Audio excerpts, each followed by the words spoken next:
Bonjour, c'est le pasteur Marcel, encore heureux de vous retrouver à cette émission. Pasteur, j'ai une question. La question d'aujourd'hui est: que signifie adorer en esprit et en vérité? Elle nous a été posée par Gélin de la RDC, République démocratique du Congo. Dans le livre de Jean au chapitre 4, verset 24, il est dit ceci. C'est le Seigneur justement qui s'entretient avec la femme samaritaine. Et à un moment, justement, le Seigneur lui fait comprendre ce qu'est la vraie adoration.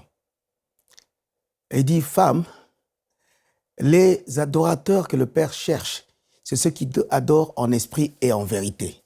Mais dans le verset justement 27, il est dit ceci. Dieu cherche des adorateurs qui adore en esprit et en vérité parce qu'il est esprit.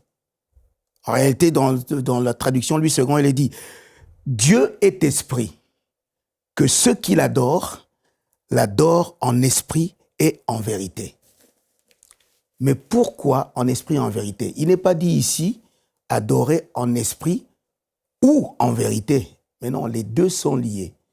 C'est-à-dire, quand tu adores en esprit, tu dois aussi adorer en vérité. C'est quoi l'esprit? Justement, c'est l'esprit que Dieu a mis en toi. C'est de l'esprit qu'il s'agit. L'adoration ne s'agit pas de l'homme charnel, mais l'adoration, il s'agit de l'homme spirituel. C'est-à-dire, c'est l'esprit qui adore. Parce que le charnel n'a pas ces aptitudes d'adorer. Le corps a des besoins qui sont charnels, c'est-à-dire la chair là ne peut pas actionner quelque chose qui puisse permettre d'adorer Dieu. Parce que la chair demande des choses qui font plaisir à la chair.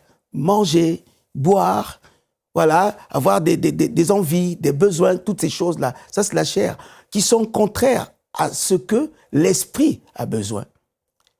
C'est pour cela que le Seigneur dit à la femme samaritaine, mais même quand on peut lire avant, dans le livre toujours de Jean, avant il dit à la femme dit justement, mais oui, nous on adore ici sur cette montagne, hein, que nos ancêtres nous ont laissé, cette montagne, et puis le puits c'est le puits de Jacob et tout, mais toi vous venez dire que voilà, le lieu où on peut adorer, que ce n'est qu'à Jérusalem qu'on adore. Mais c'est là où le Seigneur nous dit non, ce n'est plus ni sur cette montagne, ce n'est pas ce que vous voyez avec les yeux de la chair que vous pouvez adorer. Mais les adorateurs que le Père cherche, c'est ceux qui adorent en esprit. Et il ajoute, et en vérité. Donc il y a d'abord l'esprit de Dieu. Parce que Dieu communique avec l'homme par son esprit. Le fait qu'il a mis en toi un esprit, donc c'est cet esprit-là qui doit être sensible à l'esprit de Dieu. Justement, par exemple, est-ce qu'on peut, dans l'adoration, on peut parler de chant, on peut parler de musique? Non, ça n'a rien à voir avec le chant, la musique et tout ça, non. L'adoration, pour moi, d'abord, c'est une attitude, c'est un mode de vie. C'est une attitude, c'est un mode de vie. Et puis, on fait le choix d'adorer. Par exemple, il y en a qui adorent autre chose. Évidemment, comme j'ai parlé par exemple de la chair, évidemment, les gens peuvent adorer des choses. Il y en a qui adorent les femmes, et c'est charnel justement. Ça, c'est l'adoration charnelle. Il y en a qui adorent les voitures, il y en a qui adorent l'argent, toutes ces choses-là. Mais Dieu, on l'adore pour ce qu'il est. On l'adore pour ce qu'il est. Il est le Dieu suprême. Il est le Dieu 3 fois saint. Il est le Dieu créateur de toutes choses. Et on l'adore pour qui il est. Il est le Dieu créateur. C'est pour cela, justement, qu'on l'adore en esprit. Pourquoi on l'adore en esprit? Parce qu'il est esprit. Il est esprit. Comme j'ai dit, ce n'est pas adorer en esprit ou en vérité, mais l'adorer en esprit et en vérité. C'est vrai qu'on parlera longtemps de cette histoire de l'esprit. J'ai souvent rencontré même dans soit dans les églises, au culte, au cours d'un culte, où vous pouvez même trouver que quelqu'un, vous êtes en train, par exemple, de chanter, et les gens sont en train de chanter un chant. Il y en a peut-être des gens qui pleurent, il y en a peut-être des gens qui sont... Alors les gens pensent qu'en ce moment-là, ils sont en train d'adorer. Non, ce n'est pas ça l'adoration. L'adoration, c'est un mode de vie. C'est ton fonctionnement quotidien. Comment tu le vis chaque jour pour pouvoir être dans l'esprit d'adoration. Si tu utilises un chant ou tu utilises une musique, ce n'est que l'expression de ton adoration que tu emploies le chant ou la musique pour adorer. Parce que tu vis déjà l'adoration par l'esprit. Et quelquefois, on peut sentir que oui, on a chanté ce beau chant, ah, ça m'a fait du bien, j'ai senti des frissons, mais tout ça ne veut pas dire que tu adores. Cela se verra justement dans ta vie quotidienne, dans ton quotidien, tous les jours, ton comportement, tes attitudes, comment tu fonctionnes à la maison, comment tu fonctionnes en dehors justement de l'église. Parce que beaucoup même pensaient que vous venez à l'église, oui, on va aller à l'église pour aller adorer. J'entends souvent même ça. Les gens disent, ah, où tu vas? Je vais à l'adoration. Et parce qu'ils pensent que ce n'est qu'à là-bas à l'église qu'ils vont aller adorer. Non, on adore partout où on est, chez soi, au travail, à l'école, dans la rue, tu adores. C'est ton attitude, l'attitude de vie, comment tu fonctionnes dans ton quotidien. Évidemment, dans la Bible, on nous parle justement de la façon dont dans le ciel, de la façon dont les anges, par exemple, adorent dans le ciel. Ou bien on voit les 24 vieillards, hein, ils sont dans la félicité de Dieu. Hein. Là-bas, justement, dans le ciel, ils adorent en esprit, parce qu'ils sont dans l'esprit de Dieu qui les couvre. Donc, là-bas, je dirais, il n'y a pas question peut-être d'adorer en vérité, parce que je vais vous expliquer pourquoi en vérité. Je parle tout à l'heure de l'attitude de votre vie, comment vous menez votre vie au quotidien, comment ça se passe. Et cela montrera justement que oui, vous êtes dans une adoration en esprit et aussi en vérité. Dans le ciel, comme j'ai dit, oui, ils adorent. Les anges adorent. Les 24 vieillards, ils adorent. Ils jettent leur couronne au pied du maître parce qu'ils se rendent compte que lui seul est digne d'adoration.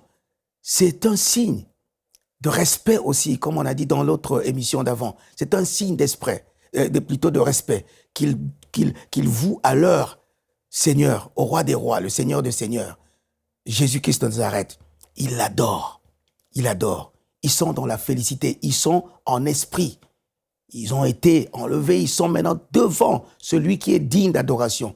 Et ils adorent. La vérité est en eux depuis déjà, parce qu'ils ont tout abandonné, ils ont tout laissé. Ils sont maintenant dans la félicité de Dieu, où ils règnent avec lui. Et alors, ils peuvent l'adorer en esprit, parce que l'esprit de Dieu les couvre. L'esprit de Dieu est en eux pour l'adorer. Maintenant, si on peut parler de la vérité, vous savez, la parole de Dieu dit, vous connaîtrez la vérité vous affranchira. Mais c'est de quelle vérité? La vérité de ce que Dieu est. Quand on adore Dieu, justement, il faut savoir que nous allons l'adorer du fait de l'esprit que Dieu a mis en nous, mais il nous faut aussi la vérité. C'est-à-dire, on est fait de corps, d'âme et d'esprit. D'accord, il y a le corps qui est là, le corps avec tous ses désirs, il y a l'âme qui est le centre de nos émotions, de tout ce que nous avons et tout, tout ce quoi nous aspirons, nos désirs, nos besoins, nos envies et tout cela. Mais il y a l'esprit. Donc cela veut dire que notre corps, notre âme doit être assujetti par l'esprit afin que notre corps et notre âme soient dans la vérité. La vérité, c'est-à-dire, c'est celui de bannir le péché. C'est-à-dire que on ne peut pas prétendre être un adorateur, voilà, et dire que voilà, on adore simplement, oui, et puis faire du n'importe quoi pendant que tu es à la maison, la journée, tu es dans l'impudicité, tu es dans toutes ces choses qui font que il y a le péché justement qui t'envahit et tout ça, et tu laisses cela et en venant, par exemple, dans un culte, dire que je vais pour aller adorer. Et une fois que tu as adoré, là, tu dis que tu es en esprit, évidemment. Évidemment, c'est vrai. Hein? Parce que l'adoration, le fruit, l'aspect même de l'adoration ne peut pas émaner de ta chair, ça peut émaner de l'esprit. Donc, quand on dit qu'on adore, évidemment, c'est l'esprit de Dieu. Quand on élève, par exemple, des chants d'adoration, par exemple, l'esprit de Dieu peut se manifester, l'esprit de Dieu peut venir en ce moment-là. Et alors, vous pouvez dire qu'on est en train d'adorer en esprit, bien sûr. Mais la vérité n'est pas là parce que c'est ta vie qui va déterminer si ton adoration est en esprit et en vérité. Tu vas toi-même t'examiner, par exemple, au-dedans de toi-même. Ça m'est arrivé moi-même dans mon ministère que quand je suis même dans un culte où je suis, disons, en train de chanter et que je suis en train de dire que je veux adorer, que je sens que oui, je veux adorer mon Dieu. Mais je m'examine au-dedans de moi pour voir si vraiment il n'y a rien de caché au fond de moi. Il n'y a rien qui viendrait faire ombrage pour m'empêcher vraiment d'être dans une vraie adoration en esprit et en vérité. On rencontre souvent des gens comme ça qui viennent avec tout ce qu'ils ont, mais ils viendront à l'église, ils viendront pour dire qu'ils viennent pour adorer, ou alors il y en a qui viennent même dire, bon, voilà, j'attends justement le moment d'adoration pour adorer. Et ils pensent qu'il y a un moment spécifique qu'il faut adorer. Non, on adore tout le temps. On adore chaque instant, chaque moment de votre vie doit être des moments d'adoration. L'adoration, c'est comme on dit aussi, c'est se vouer pour l'autre, donner à l'autre.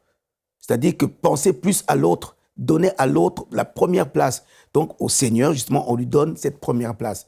Et quand on lui donne cette première place, c'est-à-dire que notre vie ne nous appartient plus, notre vie appartient à lui seul. C'est à lui que nous devons donc tout. Et on lui donne la première place. Et notre vie devient une vie consacrée pour lui. Mais avant justement de devenir une vie consacrée, ce qui se passe, c'est que nous passons d'abord dans cette étape de sanctification. La sanctification qui nous amène justement d'être dans l'état d'esprit d'adorer en vérité. Parce que nous nous sanctifions. Voilà. Être dans l'état d'esprit d'adoration en vérité parce que nous nous sanctifions. Nous adorons en esprit, comme la parole de Dieu aussi, Paul dit, même quand vous priez, ne priez pas seulement avec l'esprit, mais priez aussi avec intelligence. C'est-à-dire que notre intelligence doit être connectée avec l'Esprit de Dieu pour qu'ensemble, que l'Esprit qui amène des paroles qu'il faut pour pouvoir adresser une prière que Dieu agrée justement, parce que nous mettons ensemble notre âme et notre esprit, c'est-à-dire notre corps, notre âme et notre esprit. C'est pour ça justement Paul parle toujours d'assujettir justement le corps afin que le corps soit soumis justement à l'esprit que Dieu a mis en toi. Mais en plus, l'esprit de Dieu, comme j'ai dit tout à l'heure, c'est l'esprit qui communique avec nous. Nous avons un esprit. L'esprit de Dieu communique avec nous parce que nous avons l'esprit qu'il a mis en nous. Donc, adorer en esprit et en vérité. La femme samaritaine, c'était une femme qui, justement, adorait. Parce qu'elle le dit. Elle dit justement à Jésus, mais oui, nous adorons sur cette montagne. Mais le jour où le Seigneur la rencontre, cette femme samaritaine, elle venait puiser de l'eau dans ce puits de Jacob. Et qu'est-ce qui s'est passé? Jésus lui raconte sa vie. Elle est surprise de cela. Vous voyez, elle est surprise de cela. Et pourtant, c'était une adoratrice, c'est ce qu'elle dit. Mais elle était une adoratrice, évidemment, sûrement en esprit.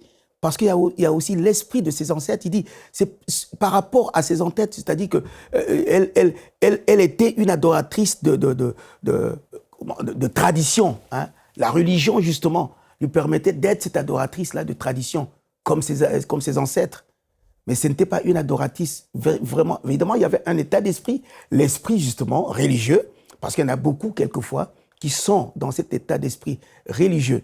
Ils iront au culte. Ils auront même dans des messes faire des aumônes, faire des choses. Parce que pour eux, ils savent que c'est ce moment-là qui est important.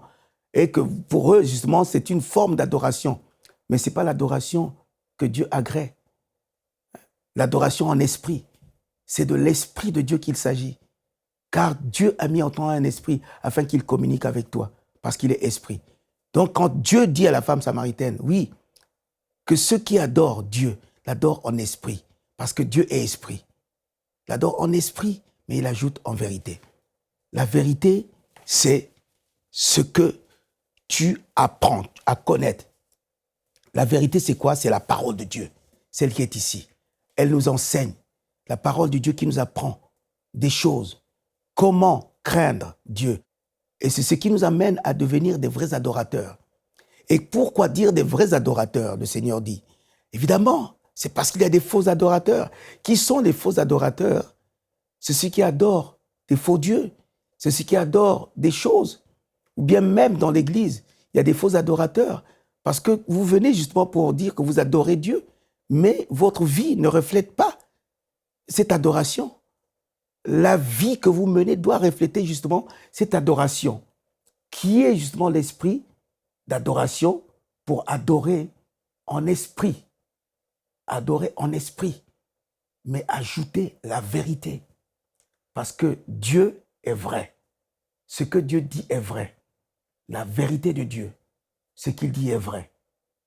Et quand nous comprenons la parole selon ce qu'il dit, et nous acceptons justement cette vérité, car Dieu a tant aimé le monde qu'il a donné son Fils unique, afin que quiconque qui croit en lui ne périsse point, mais qu'il ait la vie éternelle. Oui, qu'il ait la vie éternelle. La vie éternelle pour ceux qui le connaissent, qui le reconnaissent comme étant le seul vrai Dieu. C'est cette vérité-là. Est-ce que tu le connais comme étant le véritable Dieu, celui qui t'a créé pour l'adorer? Parce qu'on n'adore pas ce qu'on ne connaît pas. Cette femme, justement, quand elle a parlé justement de l'adoration, le Seigneur lui a dit, oui, vous adorez ce que vous ne connaissez pas. Évidemment, pour adorer Dieu, il faut le connaître. Pour lui vouer vraiment une adoration en esprit, en vérité, il faut le connaître. Connaître ce qu'il est. Il est Dieu, esprit. Et avec tous ses attributs. Il est le Dieu d'amour, le Dieu de paix, le Dieu de justice. Donc, il faut connaître ses attributs. Connaître ce qu'il est. Ton Dieu, le Dieu créateur. Et qui est ce Dieu-là qui s'est manifesté, si ce n'est Jésus-Christ de Nazareth, qui est venu justement nous montrer, justement nous conduire dans cette vraie adoration. Parce que, comme je disais encore, le voile a été déchiré. Maintenant, tu peux rentrer dans la présence de Dieu pour l'adorer en esprit et en vérité. On peut vivre des moments, par exemple, dans un culte, ou bien dans un moment de culte personnel. Moi, ça m'arrive souvent, quelquefois, plutôt pas quelquefois, mais souvent, ça m'arrive vraiment, de vivre des moments d'intensité dans la présence de Dieu, où je ne chante pas, ce n'est pas le chant, où simplement je suis dans la contemplation. Sa présence m'envahit, sa présence est là. Alors, et en ce moment-là, évidemment, si je suis en train d'adorer le fait que son esprit est là, et que mon esprit a été sensible à son esprit, alors maintenant l'esprit est en train de me faire examiner exactement où je ne suis pas en train d'adorer en vérité. C'est-à-dire ma vie. Et quelquefois commence à révéler des choses qui sont en toi, des choses qu'il faut couper, des choses qu'il faut bannir dans ta vie afin que tu sois dans la vérité. Et une fois que quand tu sors de là, évidemment, ton cœur est léger, tu te sens léger parce que tu te débarrasses de ce qui t'empêche d'être un adorateur en esprit et en vérité.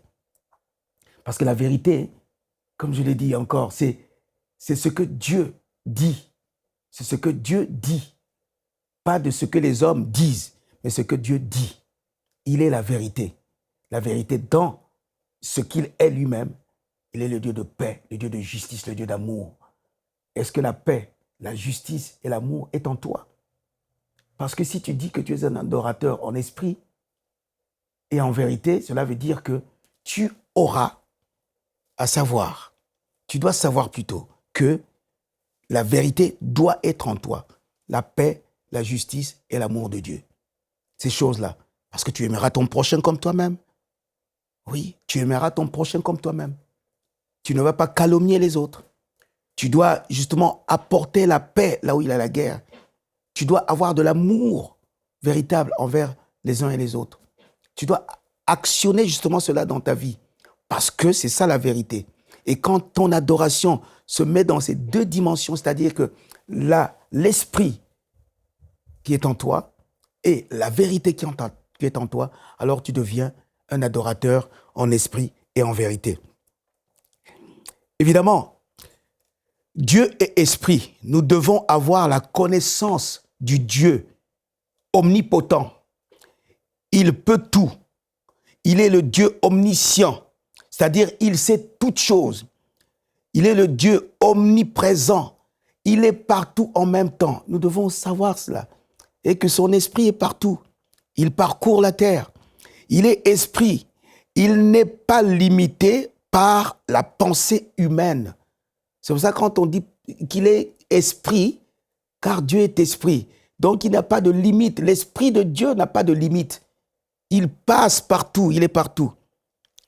Ce n'est pas en chantant des chants, des belles mélodies spirituelles que l'on satisfait Dieu. Non. Mais Dieu regarde au cœur. Il regarde au cœur ce qu'il y a au-dedans de toi. Oui. Dieu désire justement l'adoration. Et une adoration qui le touche doit être accompagnée de la vérité. Comme je l'ai dit, une adoration qui le touche doit être accompagnée de vérité. Alors tu adores en esprit et en vérité. Évidemment, on peut encore, dans le chapitre, toujours dans le chapitre 4 du livre de Jean, verset 24, Dieu parle justement de ce, quand il dit Dieu est esprit, oui, évidemment, il est esprit. Et on identifie justement Dieu du fait de son esprit, comment il agit. Hein? On l'identifie par son esprit. Et que notre état, notre esprit à nous permet justement de pouvoir nous connecter avec son esprit. Mais il faut être sensible justement à son esprit pour pouvoir être connecté avec son esprit. Notre esprit doit chercher justement cette communion avec l'esprit de Dieu pour l'adorer. Parce que la chair, comme je dis, ne peut jamais adorer. La chair a des désirs qui sont contraires à l'esprit. Donc c'est par l'esprit que nous adorons Dieu. Tout cela, c'est pour dire que ni nos chants, ni nos musiques, ni même nos louanges, ni même nos jeûnes, cela ne fait pas peur au diable. Parce que le diable, justement, nous empêchera d'adorer Dieu. Parce que lui-même, il sait où il était. C'est pour cela, le fait qu'il ne soit plus à cet endroit où il était quand il adorait Dieu dans le ciel, il a été banni à cause de l'orgueil qu'il avait gagné. Donc il sait, c'est pour ça qu'il ne peut jamais te laisser la liberté d'adorer en esprit et en vérité. Et c'est comme je dis que ni les jeûnes, ni tout cela ne peut jamais faire peur au diable. Parce que si ça faisait peur au diable, il n'allait pas tenter Jésus. Jésus a jeûné pendant 40 jours et 40 nuits, mais ça n'a pas empêché le diable de venir le tenter. Ouais. Mais la vérité, justement, c'est que quand Satan dit au Seigneur, oui, adore-moi, je te donne toute la richesse. Il sait pourquoi il demande cette adoration. Il sait. Il sait que si on l'adore, eh ben, il sera le roi, il sera le Seigneur. Mais non, il n'est plus Seigneur, il ne pourrait jamais être Seigneur, il ne pourrait jamais être ni roi. Il a été déchu. Mais le roi, notre Seigneur, a vaincu justement en ce moment-là, parce qu'il était dans une vraie adoration, l'adoration en esprit et en vérité. La parole, il connaissait la parole de Dieu qui est la vérité. Donc, adorer en esprit et en vérité, c'est connaître sa parole. Tu adores en esprit, mais tu connais la parole de Dieu qui est justement la vérité dans ta vie. Tu connais les principes, tu connais tout ce qui peut faire de toi une vraie adoratrice ou un vrai adorateur. C'est vrai que j'ai souvent été quelquefois devant le peuple pour conduire la louange et tout ça. Ça m'est arrivé souvent plusieurs fois. Hein, conduire le peuple. Je vois bien quelquefois où on est en train d'adorer, on force les gens quelquefois, lever les mains, acclamer, dire Alléluia, Amen, tout cela. Mais souvent je me dis, mais est-ce que c'est ça vraiment qui peut faire que le peuple devienne des adorateurs?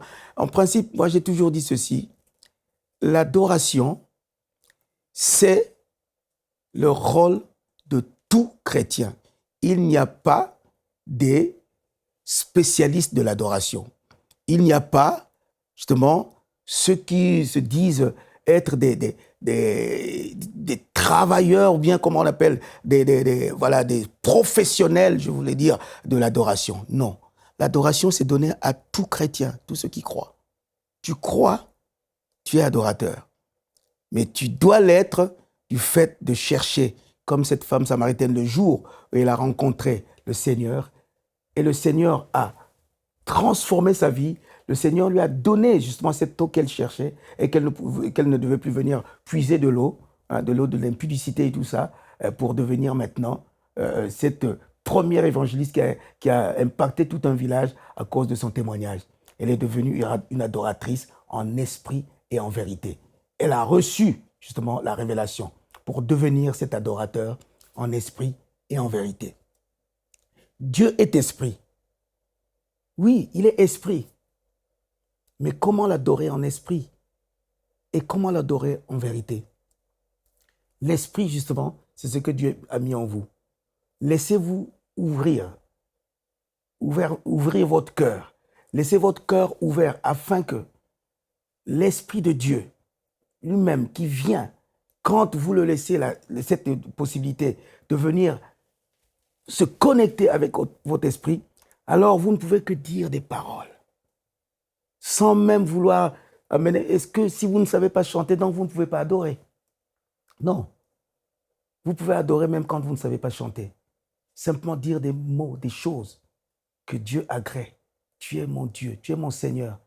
Reçois toute la gloire. Je t'aime, Seigneur, je t'adore, je te célèbre. Et puis tu examines, oui, sanctifie mes pensées, sanctifie-moi, purifie mon cœur, Seigneur, afin que je sois comme toi. Purifie mon cœur. Oui, je veux être saint comme tu es saint. Et quand tu fais des proclamations comme ça, tu es en train justement d'adorer ton Dieu. Tu es en train de l'adorer en esprit et en vérité. Sanctifie-moi, lave-moi par ton sang. Conduis-moi, Saint-Esprit. Donne-moi d'être comme tu es toi-même. Oui, ces paroles, Dieu entend, il voit, c'est ton cœur qui parle. Et ton cœur, justement, ton esprit va droit toucher le cœur de Dieu. Et lui, il vient, il t'emmène dans une vraie adoration parce qu'il est esprit. Et avec ton esprit, justement, il se connecte pour faire de toi un vrai adorateur qui adore en esprit et en vérité.